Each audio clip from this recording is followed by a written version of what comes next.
probably the craziest card of the year.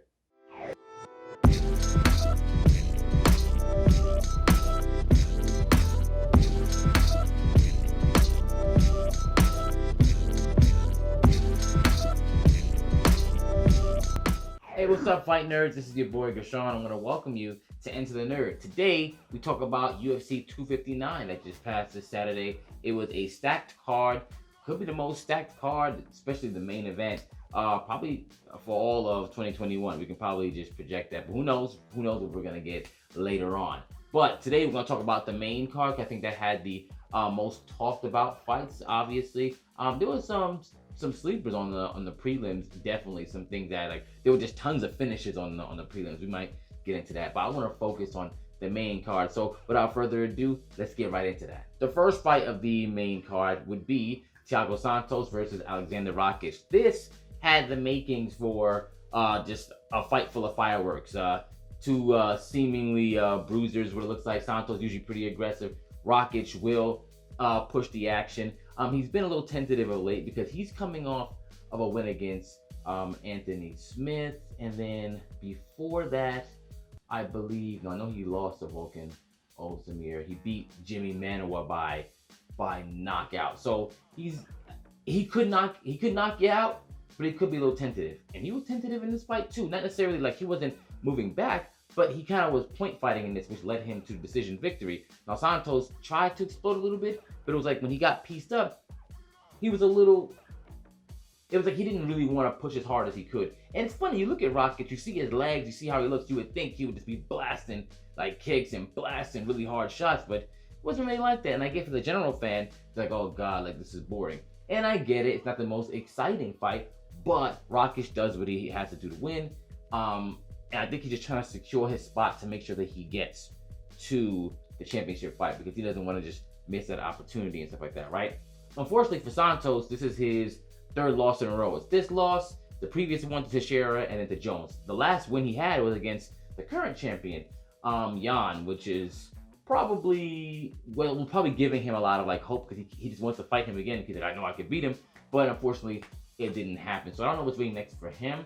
I know Rakic is going to be somewhere. He's going to move up again. So he's going to have to wait and see who the winner between Glover Teixeira and Jan is. And he'll most likely get that winner. That's what I think is going to happen.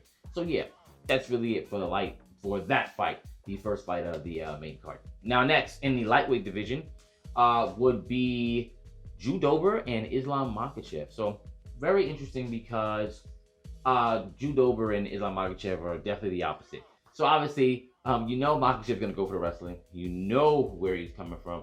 He's coming from that very intense, grappling, heavy style that we see for pretty much everyone in the Khabib camp. Now, he's definitely a better striker than Khabib, but we've seen, especially in this fight, how good his takedowns are. And it's not even like he just keeps going with the aggressive shots like you see with Khabib. He's got a lot of trickery, a lot of trips, a lot of like sleight of hand. I really like the way he did it. And he's much more physically imposing than Khabib was. So you would think he'd just be slamming people all over the place, but he is really crafty. And obviously, he controlled Drew Dober the entire time. And Drew Dober obviously wanted this fight to stay standing, and Islam knew that. So Islam's like, I'm not trying to get hit by you like that, so I'm gonna do what I do. So it was almost like a repeat of what happened with Khabib and Gaethje, except Gaethje had a little bit more luck because he was backpedaling quite a bit and throwing those leg kicks.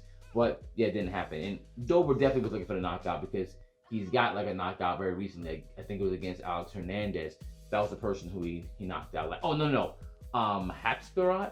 I'm saying his name. That's the last person he knocked out. That was on. I forgot, it was a card maybe not that long ago. I think it was on the Anthony Smith and Glover card. It might have been. I could be wrong. But yes, that was the last time he got a knockout. So yeah, I think it was a good fight. I think it showed, well, for Islam it was. I think it showed what Makhachev is really going to be capable of, and he's definitely a threat. He could go after, they keep throwing around Tony Ferguson. That's pretty good, especially because they're going to be grappling heavy, and we can kind of get an idea of how him and Khabib might have looked like. We will see.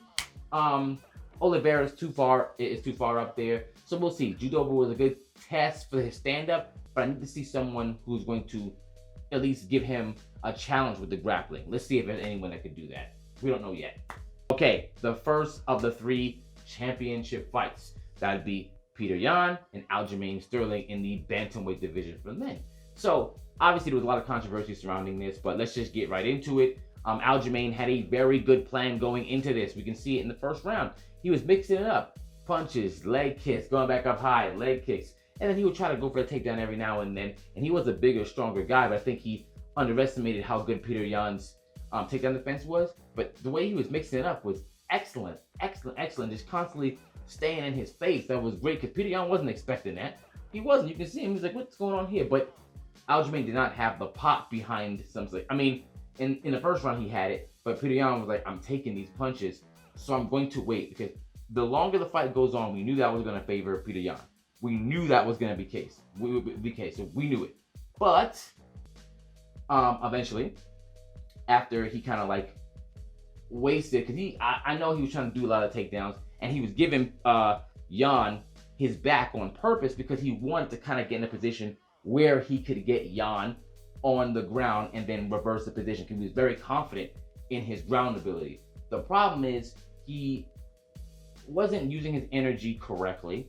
He also was throwing a lot of weird strikes, like he was throwing like this spinning back fist a lot, and it wasn't like it was well timed. It wasn't like he was throwing it correctly, and he didn't really have the heat behind his punches to keep Yan off of him. That was one of the things. And then Yan, once he started understanding Aljamain's timing, was even doing some of his trips. Like I remember he did, like he pretty much grabbed his head and then tripped him, like a very like nice little judo thing. It was really cool. And Yan was definitely the much crisper boxer. Absolutely. I mean, we already knew that coming into the fight.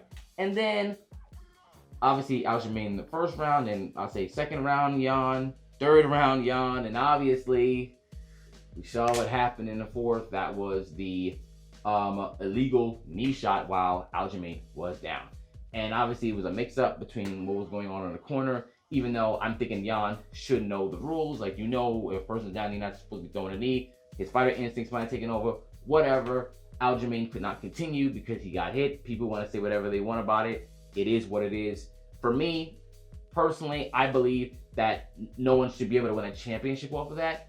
I think that the belt should just be kind of like, you know, vacated, and then they have to have an immediate rematch for it. You can strip the person of the belt, but you shouldn't give it to the other one, because it's like the other guy lost the belt, but the other guy didn't win the belt, if you understand what I'm saying. That's just my personal opinion on it. Besides that, also the referee should probably be the one to stop the fight, and that should just be the rule. A legal shot, belt is gone from you, immediate rematch. That's it. Boom. Just like that. I'm not gonna call Aljamain out of his name. People have been doing that all over the place. I'm not gonna do that. He did what he had to do because he wasn't feeling it. He got kneed right in the head. You don't know how he felt during that, and for him to get up might have actually been really stupid. He was already losing the fight. He wasn't gonna win that fight. He was already losing. Let's just get that clear. He was already losing the fight, which is why it was even stupider for me to see Peter Yan do that. I was just like, you were winning. What was the point? But yeah, whatever. It is what it is. They're gonna run it back. That's what Dana said. So I think this will be very interesting going again. Let's just see if Yan fixes that. Let's just see if Yan fixes that. Let's see if Aljamain Sterling fixes. Let's just see if he gets better conditioning and he sees what he has to do. Will it be more of a domination this time, or will it be a much better fight? We'll see. Him celebrating afterwards and all that, that was a little weird, because I wouldn't celebrate anything like that, but whatever. Whatever him and his team do, that's their business. Let's just go on to the next fight. Megan Anderson and Amanda Nunes, the double champ, the greatest woman fighter of all time, and one of the greatest fighters of all time, we can just say that. So, I guess that went about how a lot of people thought it was going to go. I didn't think it was going to be that quick. I did think that that Megan, if she put her tools together correctly, could present a threat. However, this is just too much, too fast. Like, the level of competition she faced is not the same thing as Amanda. And that showed right there, because as soon as she got that first right hand, she literally looked like she was on ice skates. It was pretty crazy, right? No, she wasn't ready for anything else. And Amanda Sensei was like, let me just end this. Took her down, and it was all she wrote. It was kind of sad. I mean, Megan, she did what she could do, literally, all she could do. And now it's weird, because, like, what are they going to do? The 145-pound division was really created for Chris Cyborg to come in. They never really filled the division. They're starting to do that now, but they're going to need to really focus on that division to get Amanda or whoever else is going to be in that division in some type of competition. I know they have Danielle Wolf fighting in there. I think it's against Felicia Spencer herself. And however that goes is how it goes. But they have to start stacking that division to actually not just give her a challenge, but just to make it an actual division. So obviously she's going to go back down to 135. They're thinking about making Amanda Nunes fight Juliana Pena. It is what it is. We'll see. But right now, the way Nunes looks, like not really many people are going to stop her, except if you put her against Shevchenko, even though it's she's down 2. When you watch those fights, it's so close. So it's like that's the only person that made either one of those fighters look human. So yeah, that's what I think what's going to happen with that. Now the main event, obviously, it was a fight that I was looking forward to the most because I'm a huge Adesanya fan. Now, I knew on the feet that between Adesanya and Blachowicz, that this was going to be on Izzy's side standing up.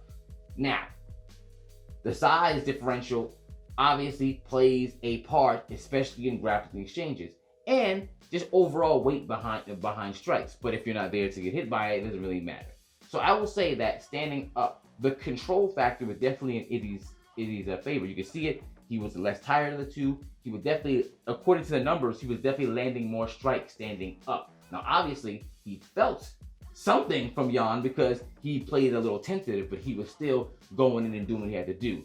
However, one of the rounds was a little bit too close. I would say it's probably round 2. A little too close because he was very tentative in that one. And I don't think that he planned. I think he thought that all the rounds, he thought that all the rounds were going to look like the first 3, mostly standing up. And if they were, he probably would have edged out that win. However, those 2 takedowns where Jan pretty much had him down for the entire round is what lost him the fight. And that was excellent because of the way he did it. He used his weight because it wasn't even like super technically sound takedown. It's just he bulldozed him because of how much heavier, how much stronger he is. It is what it is. He did what he's supposed to do. And I like that Adesanya was at least humble about it because he knew he won what he won and Jan won what he needed to do. And he did it like at the end instead of doing it in the beginning, which everybody thought he was just gonna like just shoot his life away. But he was like, no, let me try and stand up with him. And when he got really tired, he was like, let me do what is like the best course of action. Use my body weight, hold him down because he didn't want to give him too much space because he didn't want him to like kind of slip out. So he held him real close, got some little shots in there, held him real close. Excellent game plan, excellent. And Jan is getting better and better. Yeah, and honestly, I mean, are there people in the 205-pound division that could beat him? We got to see. Could Izzy beat other people in 205? Sure, but I'm glad he's going back down to middleweight because I actually didn't know what would have happened if he would have got the 205-pound belt. It's like, was he gonna go up and down? I like him being a great at the middleweight division, and just because he lost doesn't make him not a future GOAT. Because honestly, he's one of my favorite fighters. He might be my favorite fighter in the UFC. A loss is good. I mean, GSP is known as being one of the greatest fighters, or maybe the GOAT, and he definitely got some losses to him. It's about how you bounce back. I don't know if he's ever gonna get this one back because he might not ever go back to 205. You never know. But do what you have to do. I enjoyed the fight because I liked the puzzle that it was, and it presented some really cool things about it. So I like that, and I hope this guy stays encouraged. And like he said, keep daring to be great when it comes to that. And Jan definitely needs some respect. He was patient, and he didn't just charge in there. He looked really good in there. Yeah. So that's my reaction to UFC 259. Honestly, there's some other fights coming up. Shevchenko and Andrade are coming up, and Namajunas and Zhang Weili, they're trying to get that fight going on too. What is it? Stipe Miocic and Ngannou 2 are coming up, and another, I think that's in 260. That's actually coming up faster than the other 2 fights that I just named. So a lot of good questions that are going to be answered soon. All right. So let me know what you think. I thought about the card. Write down in the comments below, and just remember to enter the nerd.